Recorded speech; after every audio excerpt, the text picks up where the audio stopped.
what they tell me? But you're on methadone. You're on that garbage. This is what the judge tells me. It's a whole opera. I mean, really, it's got its beginning to the story, it's action in the story, and then boom, at the end, does the man fit back into society, or is he left back out in the street as an addict? I usually don't want to do what they want me to do. So I got to play like I want to do it. Or else I won't be no good. They'll say no. So I usually gotta say yes. I wasn't trying to be a big star, but every time that they would come up to me and say something, I was, all right, let's go, I'm down.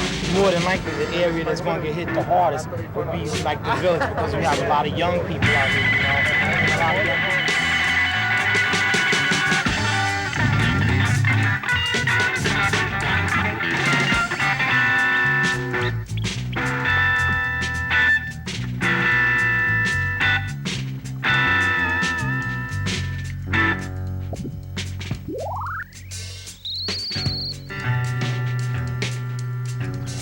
When I first got picked up by him, man, I was about 14 years old. 14 years old. It was kind of weird to me because I never thought that I ever wind up in situations like that. But it happened, and it was in a need. I was in a need at the time moment that it did happen, so I just went along with it. I was about 15 years old, and they invited me over to this place up in Manhattan, East Harlem. And it didn't turn out to be the way I was expecting it to be. I wound up doing something which I wasn't gonna get paid for later on, so what happened was later on they didn't pay me. So I did what I had to do, and they just kicked me right out the door. When I was down here, I had a good time, but a lot of my friends, they were killed in the process of having a nice time because they got carried away with life, you know. All the young homosexuals that are coming out, they think that everything is gonna come to them on a silver platter. I think it's wrong. Things do not come to you on a silver platter because you're homosexual. You can feel illusions of grandeur, but they're not gonna last for very long. Some of the money's fabulous down here, then a lot of other times you don't make no money.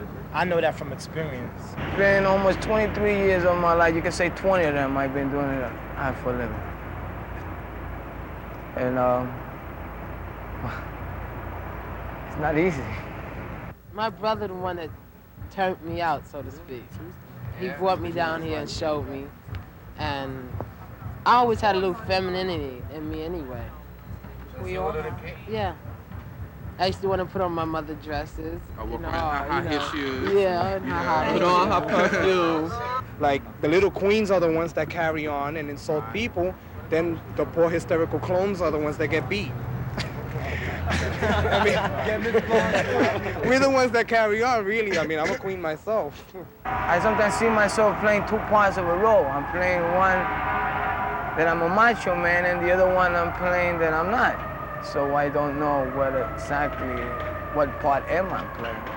It's like you putting your ass on the line and everything's all right, and you know, if you get over, you know, you got over, everything's cool, it's fab, you know, everything's wonderful, you know, you can go back there and party because you done did what you wanted to do or had to do, and now the necessity's out the way.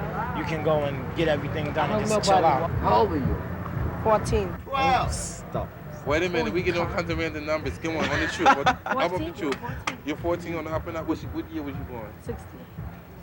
Oh, no! Any homosexual that gets out of place and loses respect for heterosexual should be bashed. My friends was dropping off like flies, you know. I saw a couple of them. They were like coming out the river and they were handcuffed, you know. And this came from prostitution and, you know, carrying on, you know, hustling. Yeah, you can consider that as a job, I mean. Now it's wrong when a person hustles and he's trying to hurt the other person, then that's something different. When one homosexual person has money and another one doesn't, he tries to step on that person at all times. Well, usually sometimes they want me to screw the guy, or usually the guy wants to suck my balls, or usually the guy wants to suck my buns, or usually a little bit of everything coming into the scene. If they catch you in the corner or anything like that, you get arrested for male prostitution. You can get like maybe 30, 60 days or something like that. He was picked up and harassed and beaten by the cop, you know. And nothing was really done about it, you know, because he was out here doing his thing and he got busted, you know. That's a chance you take when you go out here and, you know, hustle and carry on, you know. What's the reason for you being around this neighborhood? I have fun. You make money around here? You're pretty, you know? You do?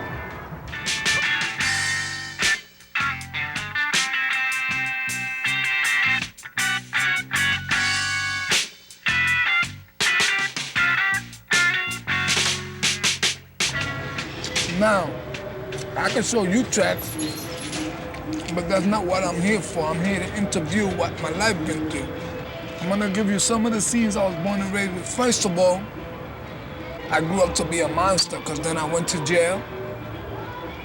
I got busted for armed robberies, I got busted for sales, I got busted for stabbings, shootings, you name it, I got busted for it.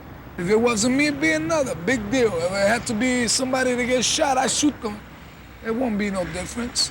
You know, it's a person that's been in jail 1,000 times. Right, and it doesn't have to be so. You get on a program coming from the street, right away, boom, you're on. You build up to X amount of milligrams, and you know, that's it. It's all over with. Now you're on there for 2, 3, 4 years, and the only thing you do is walk in there and the counselor says, how you doing mentally? If you're okay, out the door. I was the first teenage drug addict in Phoenix House.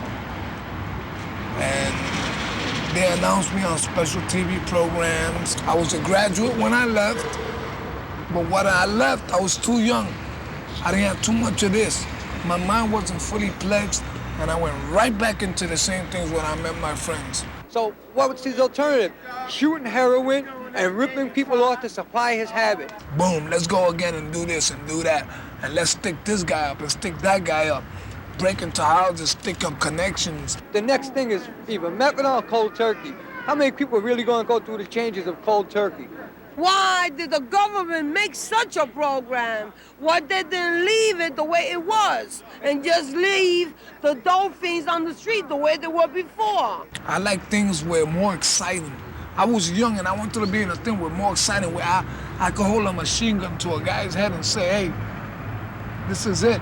What do they really want people to do? They want the ex-drug addicts or the drug addicts to just go and jump out the window and say, all right, here, you know, society, you're free of us, we're dead. You want to get into it? You get into it. If you don't want to get into it, you don't got to get into it. It's only a point of view. Otherwise, I learned my lesson. And I preach that every other young kid that listens to this will learn a lesson from what I'm telling you. What about giving the addict who's on there, you know, something to go for? I mean, therapeutically, you know, everybody can say, all right, Joe, put down the needle out of your arm. All right, Joe, stop your drinking. Don't take your pills. What's out there? There's training program.